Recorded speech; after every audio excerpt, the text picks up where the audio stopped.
Olá, seja bem-vindo. O STJ Notícias já está no ar. No programa de hoje vamos conversar sobre INSS, poupança e aposentadoria. Você tem muitas dúvidas sobre esses assuntos? Vamos trazer também uma decisão sobre perdão judicial. O STJ Notícias começa agora, conectado a você.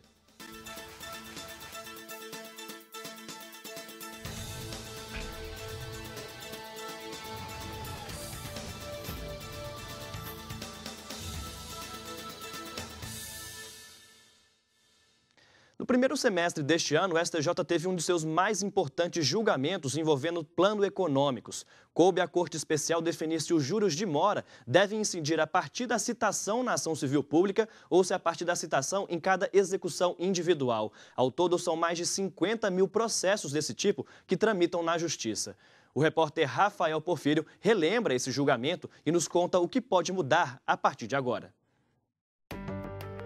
Ao fechar os olhos, o aposentado Mário busca na memória as lembranças do dia 16 de março de 1990, dia em que viu pela televisão a então ministra da Economia, Zélia Cardoso de Mello, anunciar uma das maiores, se não a maior revolução na política econômica brasileira, o Plano Collor. De um dia para o outro, todos os brasileiros viram a vida mudar. Quem tinha ontem no depósito à vista 50 mil cruzados, pode ir ao banco segunda-feira e sacar, se quiser, 50 mil cruzeiros, né? Ou quem tinha isso no overnight. O que excede isso, a parte excedente a esses 50 mil, fica depositada no banco, junto ao Banco Central, sob a titularidade da pessoa física ou pessoa jurídica, em forma de cruzados novos. A reação, evidentemente, de revolta, mas de absoluta, total impotência diante da situação. Dos cerca de 65 mil cruzados na conta de Mário, 15 mil foram confiscados pelo governo. O dinheiro seria usado para comprar um carro novo. O plano econômico não deu o resultado esperado e a inflação continuava assombrando. Mário também ficou sem saber o que fazer com o salário. A gente recebia esse salário e a primeira coisa que fazia era correr ao mercado e comprar os gêneros que interessavam, fazendo um estoque de pelo menos 60 dias, até porque havia uma certa dificuldade nas gôndolas, nas prateleiras dos mercados. Procurar a justiça em busca do dinheiro perdido? Com a confusão na era Collor, a ideia nem passou na cabeça dele. A gente, quando tinha oportunidade de conversar com alguém que representa a justiça, por exemplo, com um advogado, a gente já tinha que estar com o bolso forrado de dinheiro sem saber quanto custaria aquela consulta. Aqui no Superior Tribunal de Justiça, 2 recursos julgados recentemente vão orientar 298 recursos sobre a mesma questão nos tribunais de segunda instância que estavam à espera de uma decisão do STJ. Os 2 poupadores aproveitaram uma ação civil pública do Instituto Brasileiro de Defesa do Consumidor, que em 1993 pediu a correção monetária de todos os poupadores prejudicados com o confisco da poupança, que também ficou congelada em 50 mil cruzeiros e não importava a quantia que o cidadão tinha poupado. A principal questão discutida durante o julgamento, afinal, a partir de que dia deve começar a contagem dos juros dos poupadores já prejudicados com os vários planos econômicos daquela época? Bom, de um lado, a defesa dos bancos, que fez de tudo para restringir os poupadores da correção monetária. As ações coletivas, elas trazem uma sentença genérica, elas não especificam quem são os devedores, quem tem o direito e qual é o direito. E do outro lado estavam os representantes de correntistas em defesa do pagamento dos juros a que teriam direito. Até hoje, todos os pagamentos que foram considerados pelos bancos em ações de planos econômicos, inclusive as ações civis públicas que foram pagas, consideraram os juros de mora desde a ação civil pública. Então isso não... E até hoje o banco não quebrou. Muito pelo contrário, eles tiveram lucros atrás de lucros. Os julgamentos ficaram divididos. Coube ao presidente do STJ, ministro Félix Fischer, decidir. Com a devida vênia, vou acompanhar o entendimento do ministro Sidney Benetti, desempatando. Isso quer dizer que a Corte está do lado dos poupadores. De acordo com o ministro Sidney Benetti, os bancos, se condenados em ações coletivas a ressarcir clientes por causa de perdas com planos econômicos, devem pagar juros desde que foram processados e não depois da decisão final da Justiça.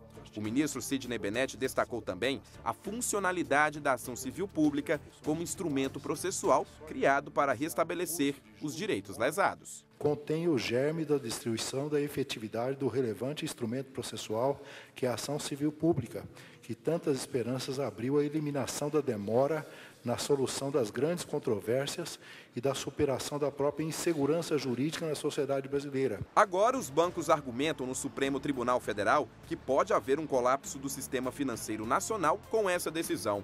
341 bilhões de reais podem sair dos cofres bancários para pagar os poupadores. É muito comum nessas ações demoradas que o consumidor ele pare até de acompanhar o processo. Então, é bom que agora ele procure o advogado que está representando e comece a tomar pé desse processo, que estágio que está, que fase que está, qual o próximo procedimento a ser adotado, acompanhar, pelo menos pelos jornais, esses julgamentos que vai acontecer da constitucionalidade, questionar o advogado dele sobre isso, porque tem gente que, às vezes, até já morreu e a família não sabe nem que tem a interposição da ação. Exatamente. Vale lembrar que o STF ainda vai julgar também esse caso. E olha, a poupança foi um dos assuntos que nós pedimos para que você deixasse suas dúvidas na nossa página no Facebook. E quem vai nos responder é o advogado previdenciário Manuel Veras, que está aqui. Obrigado pela presença. Olá, seja bem-vindo. tudo bem? Tudo certo. Então, vamos à primeira pergunta, que é da Bárbara Silveira. Ela pergunta: se alguém tiver um filho menor com dinheiro na poupança em nome dele, sendo que o pai é quem movimenta esse valor, o titular da poupança é considerado o pai? E em caso de uma execução fiscal em nome dele, poderá ser bloqueado os valores que estão na poupança do filho? Olha, a decisão da Justiça, do STJ, é no sentido de que, se o titular da conta não é atingido pela execução, né, a execução normal, a execução fiscal, tá certo? Esse dinheiro não pode ser atingido. Então, nesse caso, o titular da conta é o menor, tá certo? O pai, ou a mãe, como ele é menor, é que movimenta essa conta, tá certo? Então, esse dinheiro não vai ser atingido. Existem decisões também aqui do STJ com relação a pessoas inválidas que têm contas, ou de poupança, ou conta bancária normal, conta comum. E quem movimenta é um familiar. Então, esse familiar, se ele é atingido por uma execução fiscal, esse inválido, o idoso que não... também não vai ser atingido. É a mesma questão do menor. Entendi. Tá certo? E olha, nós também pedimos para que você deixasse as suas dúvidas sobre aposentadoria e INSS. Mas antes de respondê-las, a gente vai ver uma reportagem da repórter Judite Aragão.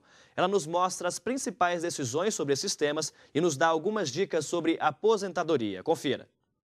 Todos os anos, milhões de trabalhadores entram com pedido de aposentadoria no Brasil. No ano passado, por exemplo, foram requeridos cerca de 2.600.000 pedidos ao INSS. Podemos dizer que existem dois regimes distintos, o dos servidores públicos e o regime geral, aqueles contratados de acordo com as regras da CLT. A aposentadoria dos servidores públicos é estabelecida por um regime próprio de previdência. Eles podem ser da União, dos estados, do Distrito Federal e municípios. A Constituição de 88 determinou algumas mudanças na previdência. Novas alterações foram feitas nos anos de 98, 2003 e 2005. Cada tipo de aposentadoria tem seus requisitos e uma forma de cálculo. Já o regime geral, ou seja, aquele em que o cidadão contribui para o INSS, ele é mais abrangente. Envolve seretistas, autônomos, empresários, todos aqueles que não estão no regime próprio, inclusive estudantes e donos de casa. Ele também tem suas regras e seus benefícios vão de acordo com características e requisitos específicos. Essa aposentadoria tem várias modalidades, né? Existe a aposentadoria por idade, aposentadoria por tempo de contribuição, aposentadoria compulsória, aposentadoria especial, aposentadoria por invalidez. Né? São aposentadorias que cada uma tem seus requisitos e forma de cálculo. Em cada caso, o trabalhador deve se informar e bem sobre como vai ficar sua aposentadoria, porque raramente vai conseguir o valor máximo pago pela Previdência, que até o ano de 2014 é de R$ 4.390. Via de regra, no regime geral, o cálculo da aposentadoria é feito na média das 80% maiores contribuições. Então, quer-se que haja um reflexo daquilo que você contribuiu na sua aposentadoria. Significa que quanto mais você contribuiu, numa média, né, maior será a sua aposentadoria. Normalmente é feita a média das 80%, então exclui as 20% menores.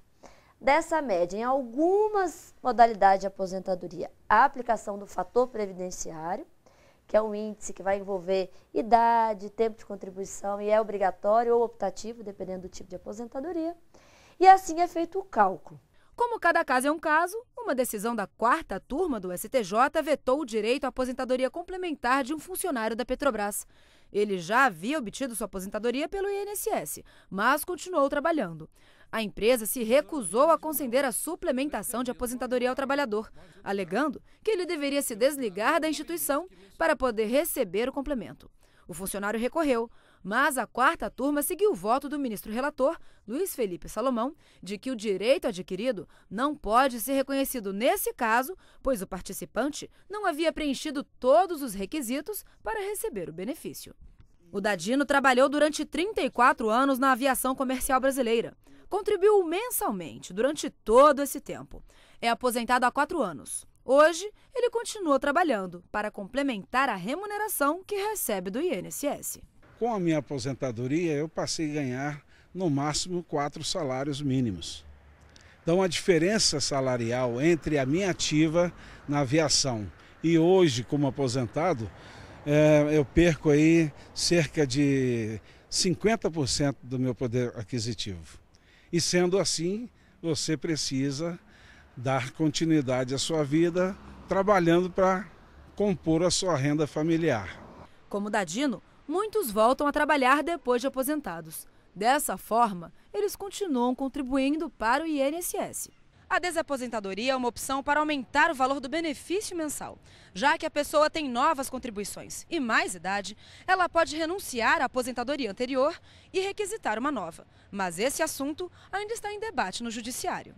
Válido ou não, no mês passado, a primeira sessão do STJ deu provimento à uniformização jurisprudencial para reconhecer o prazo de 5 anos para pedir a ação de revisão de aposentadoria.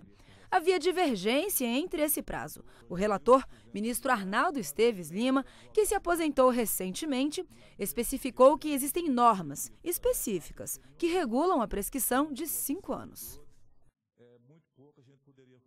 E olha, aposentadoria e INSS foram os temas que mais tivemos perguntas no nosso Facebook. A primeira é do Joaquim Santiago, ele pergunta: sou concursado e há 6 anos na prefeitura e todo mês ela desconta o INSS, mas não repassa para o INSS. Não existe lei para punir essas pessoas? E outras pessoas perguntaram isso também. Quem não repassa, há uma lei que pune? Ah, sim. Isso é crime. Chama-se apropriação indébita previdenciária. Ou seja, a empresa, no caso aí a prefeitura, ela não tem regime próprio de previdência social para os seus servidores. Então, ela tem o mesmo papel de uma empresa privada. Ela é responsável em descontar a contribuição previdenciária e recolher. Então, se ela não faz isso, ela se enquadra no crime de apropriação indébita previdenciária, que está no artigo 168-A do Código Penal. E a quem ele tem que recorrer para denunciar isso? Ele tem que entrar na justiça, no caso dele, a justiça estadual, no caso de quem trabalha numa empresa privada, na Justiça do Trabalho, pedindo a comprovação das contribuições previdenciárias, tá certo? Se isso não for feito, vai ser noticiado para o Ministério Público, tá certo? Ok. O Patrick Benoit pergunta: se uma pessoa é separada judicialmente do ex-marido, mas não é divorciado, o ex constitui união estável com outra mulher, as duas poderão ter direito à aposentadoria dessa pessoa depois que ela morreu? Aí é uma grande dúvida, né? Depende.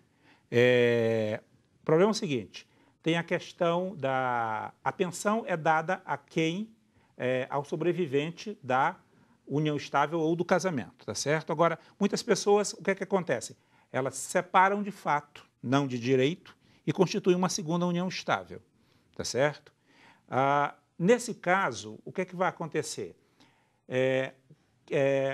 A ex-esposa, no caso, isso ocorre mais com as mulheres, ela tem que provar que recebia alguma forma de ajuda do ex-marido. Se isso não acontece, existe uma súmula do STJ que diz que ela tem que provar necessidade superveniente. Tá certo? Então, nesse caso, a pensão vai ser dividida entre as duas. Tá certo? Bacana. Entendi. Vamos para o próximo, a Marcinha Mello.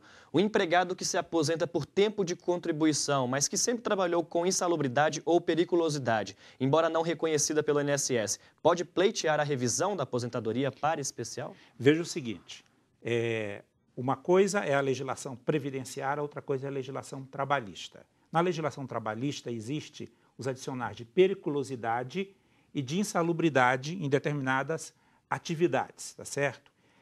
Necessariamente, quem recebeu adicional de insalubridade ou periculosidade não vai ter direito à aposentadoria especial. Por quê? Porque a legislação previdenciária tem as suas especificidades. Ela tem um rol de agentes nocivos com relação a isso.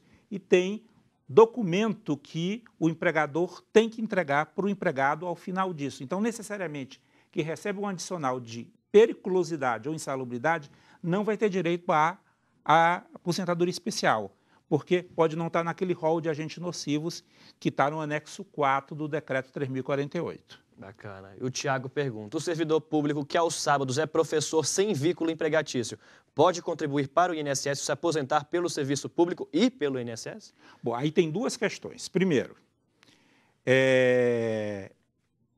como servidor público, ele não pode se vincular ao regime geral, ao INSS, como facultativo, aquele que não tem nenhum tipo de atividade, tá certo? Ele tem que provar que tem alguma atividade para ele contribuir como segurado obrigatório. Agora, se ele não tem vínculo, o que é que ele tem que fazer? Ele tem que primeiro ter o reconhecimento desse vínculo. Ele só pode fazer isso por meio da Justiça do Trabalho. Se a Justiça do Trabalho reconhecer o vínculo, tá certo? Com o tomador de serviço, o tomador de serviço vai ter que recolher as contribuições previdenciárias. É o único caminho que ele tem, tá certo? O Robson Soares, mulher viúva, pensionista do INSS, se contrair novo matrimônio, perde a pensão por morte? Não. A dúvida, né? É a dúvida. Tanto no novo casamento como numa união estável pode acontecer, tá certo? Agora, o que pode acontecer é o seguinte, o segundo marido ou o segundo companheiro, se ele for segurado do regime geral, morre, ela não vai ter as duas pensões. Ela vai ficar com a pensão de maior valor. Agora, se ela casar com um terceiro, tá certo? E esse seja servidor público, por exemplo, servidor público federal ou estadual, que tenha regime próprio, aí ela vai poder acumular as duas pensões, porque são regimes diferentes. Então tem que escolher bem o marido. Tem que saber escolher bem. A Alexandra da Guarda pergunta, perde a aposentadoria se voltar a trabalhar de carteira assinada? Não, só no caso da aposentadoria por invalidez, porque ela pressupõe que a pessoa não tem perdeu a sua capacidade laboral, a capacidade de trabalho, tá certo? Então, nesse caso, se o INSS tomar conhecimento, a aposentadoria é cancelada. Os outros três tipos de aposentadoria, tempo de contribuição, idade especial, não. Agora, especial tem um porém. A pessoa não pode voltar a trabalhar em contato com um agente nocivo. Não só aquele que ele trabalhou, mas qualquer um dos agentes nocivos que esteja na lista do anexo 4. Então, ele pode voltar, sim, numa atividade comum. Tá certo? Bacana. A última pergunta é do Ângelo, e ele pergunta qual o posicionamento do STJ na ação de desaposentação. É até bom que o senhor explique primeiro o que é desaposentação. E depois bom, em geral é o seguinte, as pessoas, isso acontece mais com a classe média, né? As pessoas se aposentam por tempo de contribuição, mulher com 30 anos de contribuição, homem com 35. E as pessoas se aposentam muito novas. O homem com volta de 55, 53, a mulher por volta de 48, 50 anos.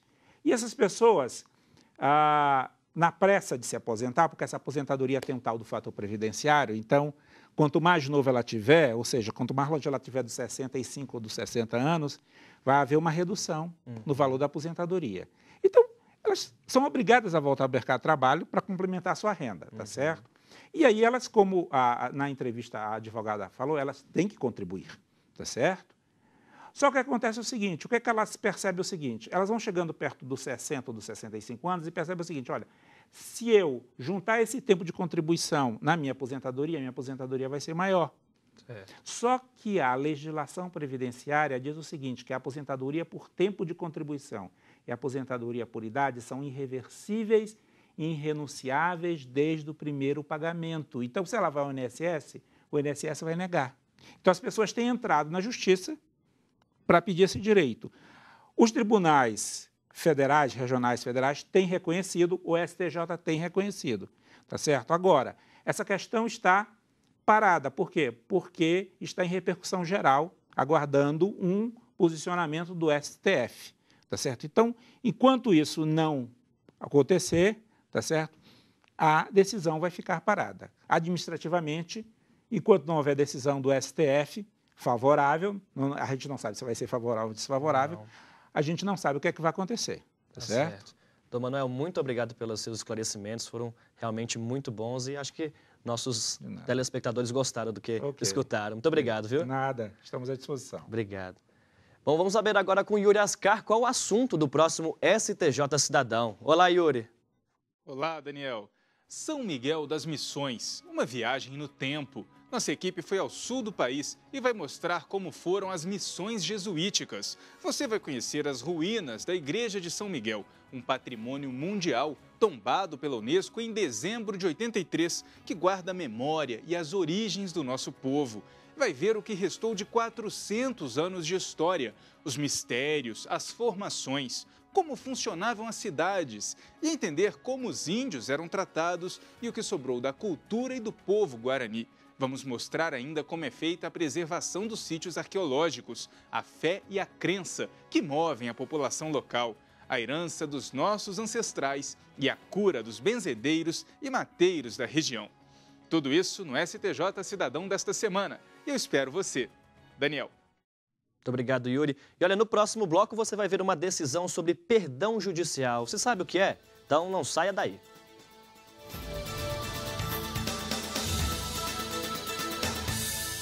Curtir, compartilhar, repercutir, postar. Novas conexões que ligam pessoas em qualquer lugar do mundo. Cada vez mais conectado, o Brasil é o 4º país em número de usuários das redes sociais. Sempre inovando, o Superior Tribunal de Justiça conquista milhares de seguidores na internet. A marca é resultado da linguagem simples, atraente e acessível no Twitter, no Facebook e no YouTube. Onde tem o nome do STJ, tem informação segura, confiável, tem cidadania. No Facebook, milhares de pessoas levaram a página do STJ ao primeiro lugar entre os tribunais mais acessados no mundo. No YouTube, novos programas, entrevistas, documentários e reportagens especiais. E no Twitter, informação curta, rápida, atualizada. YouTube, Twitter, Facebook, o Superior Tribunal de Justiça acredita nas redes sociais e leva a cidadania até você. Superior Tribunal de Justiça, o Tribunal da Cidadania.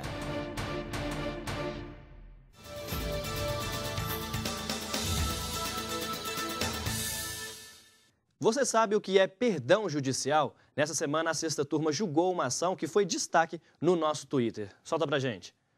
Perdão judicial por sofrimento psicológico em crime de trânsito exige vínculo afetivo entre os envolvidos. Entenda esse caso. No caso analisado, uma mulher se envolveu em um acidente de trânsito que provocou a morte do condutor do outro veículo. Ela foi condenada a 2 anos de detenção em regime aberto, substituídos por prestação de serviço à comunidade. A ré, que disse ainda sofrer de sequelas físicas e morais, apelou e invocou perdão judicial, alegando que o óbito foi resultado de negligência médica. O Tribunal de Segunda Instância reduziu a pena restritiva de direitos para 1 ano, mas alegou não haver provas suficientes de que a mulher teria ficado com sequelas físicas e psicológicas para conceder o perdão judicial. Além disso, a Corte destacou que é preciso haver vínculo emocional e, neste caso, as partes envolvidas nem se conheciam. Em recurso ao STJ, a defesa da motorista condenada afirmou que a lei não exige ligação emocional entre os envolvidos para que se conceda o perdão. O relator, ministro Rogério Schietti, disse que não vê empecilho para perdão judicial, mas lembrou que é necessário sim que haja uma prévia relação de intimidade e afeto entre ofensor e vítima. Agora olha essa história. Um médico processou uma de suas pacientes por atentado violento ao pudor. Segundo ele, a mulher assediava moral e sexualmente. Olha só. A decisão foi da 6ª turma do Superior Tribunal de Justiça. No inquérito, a paciente era investigada por atentado violento ao pudor, crime considerado hediondo pela legislação penal. Os ministros entenderam que houve excesso na tipificação da conduta da acusada, já que não há relato de violência física contra o médico. A investigação começou em 2004. Por diversas vezes, a paciente teria abordado o médico com declarações de amor. Ela é acusada também de ter feito carícias íntimas no profissional de saúde no estacionamento da clínica em que se consultava. O caso foi registrado pela polícia como importunação ofensiva ao pudor, prevista na Lei de Contravenções Penais. Mas o Ministério Público entendeu que o fato seria atentado violento ao pudor, o que é crime. A 6ª turma entendeu que o MP não poderia atuar em nome do ofendido, por isso o inquérito deve ser encerrado.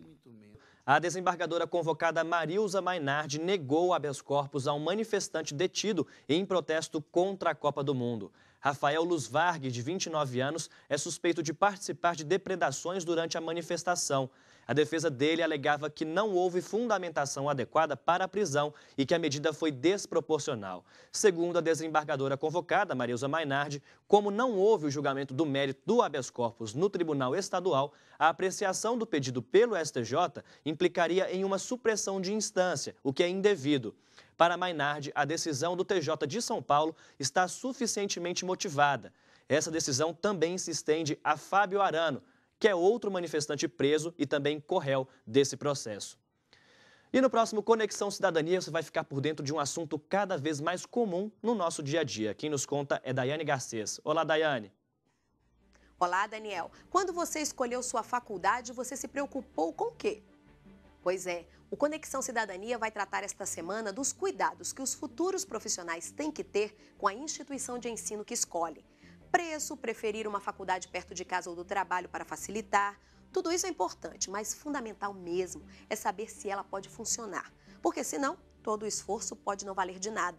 Você vai ver também os casos de instituições que funcionavam direitinho, mas por conta de problemas tiveram que fechar as portas de uma hora para a outra. E aí, como ficam os alunos? O Conexão Cidadania está cheio de informações importantes. Eu sugiro que ninguém perca. Daniel? Com certeza. Infelizmente, a gente vê muita faculdade fechando, né? Bom, o STJ Notícias de hoje termina aqui. Muito obrigado pela sua companhia e não se esqueça de entrar nos nossos perfis nas redes sociais e interagir com a gente. Na semana que vem, nós vamos responder as suas dúvidas sobre concurso público. Eu espero você. Até lá. Tchau.